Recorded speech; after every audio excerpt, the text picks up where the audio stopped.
Question? Yes?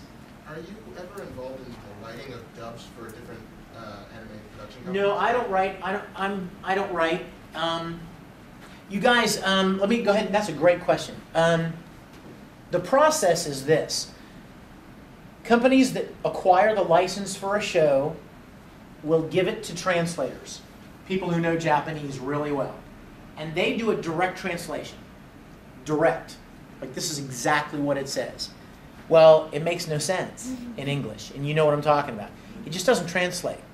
It's not the way we talk. So then after the direct translators write the direct translation, then they give it to writers who will adapt it and make it more like we speak. Make a little more, you know, like oftentimes there are jokes and references to Japanese cultural things or things that wouldn't make any sense to an American audience. Like, that would be really funny in Tokyo, but nobody understands, you know what I mean? It's not the same. It's not as funny here. And so the writers would have to find an equivalent that would translate. It goes through a couple of different steps. And even then, those writers not only adapt it to make it more conversational English, but they also have to match the...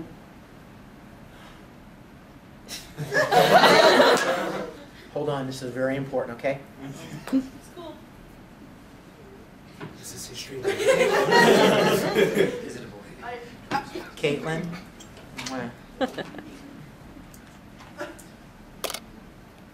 Someone ever hear the song?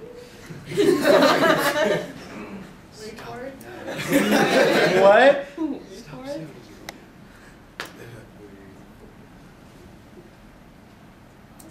I'll bet she's dying right now. Tell us. Oh, no chance. Oh, come on! I can't. This is classified stuff, sorry. But it's a text of something that just happened, and I had to tell her how proud I was. Good for you. I'll tell her to go watch this. Where were we? Scripts. Not only do they... What? Not only... I was hoping you would have forgotten. Not only do they have to write the scripts in a conversational tone, but they also have to match the lip movements. So you want to talk about tedious, you guys? This is why I don't want to write scripts. Imagine sitting there with a videotape or QuickTime with the time code burn in the window in it, and like writing down, okay, his mouth opens at 12:02:04 frame 19. He stops talking at 12:02. Oh, there's a pause in the middle for every flipping line. And then you see him go like this. If you think I'm doing that, you're crazy. I mean it. Or whatever. You know what I'm saying? And now you got to adapt what's being said and match the mouth movements. And even after that's done, we get into record, and we've got to add stuff and fix stuff all the time because it doesn't quite fit. Or there's one flap at the end; the line's too short, so we have to, you know, we have to change it from "you're crazy" to "I don't think so," or "you're full of crap," or something that's like one flap, one syllable longer. It becomes very what's the word? It's very precise. It's very mechanical. So one thing about voice acting that a lot of people don't think about is it's not enough to just act the character. You got to do it within a very strict cadence to match the mouth movements. That's one reason why a lot of voice actors just dream of the chance to do what we call prelay shows. That's what all the morons in Hollywood get to do. Like all the Billy Crystals and all those guys, you see them recording Shrek and stuff. They're not matching any animation. The animation hasn't been done. They can act the role however they want. They can take all day, they can perform the line any way they want, and then they hand their performance off to the animators, and the animators draw the characters in the mouth to match their performance. How easy is that? Not for the animators. Exactly. John found that ass.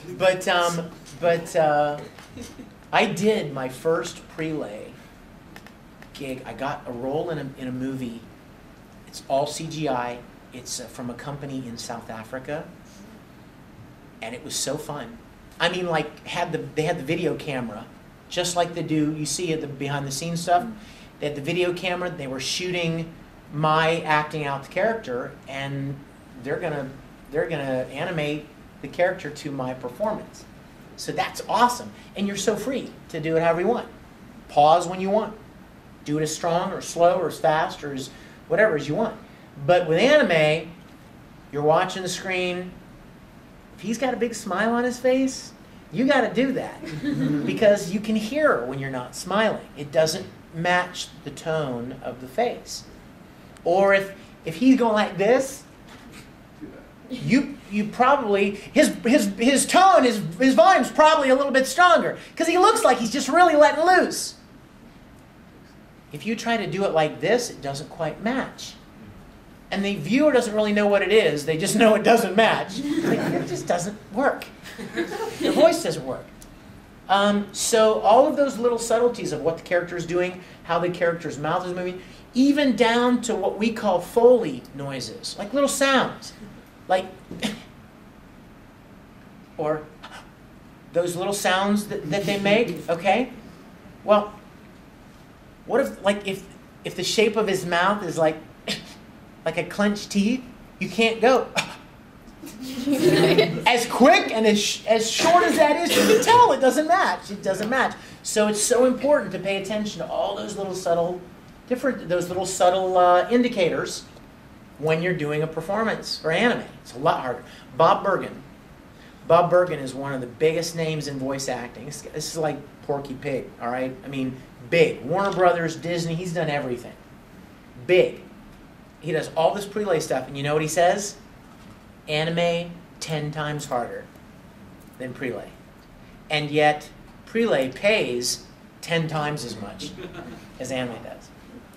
So, interesting, kind of an interesting paradox there. Question? Somebody? Yeah. Would it be easier if do you ever watch the show sub before you dub for it? There are 2 shows. I've done over 100 shows, and there are 2 shows that I've watched any of before I recorded them, or that I've seen ahead of time. Let's put it that way. One of them was Full Metal Alchemist. Somebody, after I got cast, I didn't even see it before, but after I got cast, there was a long period of time before we started recording. I don't know why, there was. And I started getting these emails from people. They're like, dude, you better not screw it up. I had never seen the kind of like, that was around Full Metal Alchemist. And I mean, I had done like 60 shows by then. And I'd never gotten that kind of like, you know, this is a great show, you better not screw it up. And I started getting kind of worried. I'm like, what's the deal with Full Metal Alchemist? And they're like, well, dude, it's a big show. I mean, it's very fan favorite. It's a very popular show. And by the way, a lot of fans were nervous that Funimation was doing it. Because at the time, Funimation was affectionately known as the house that DBZ built.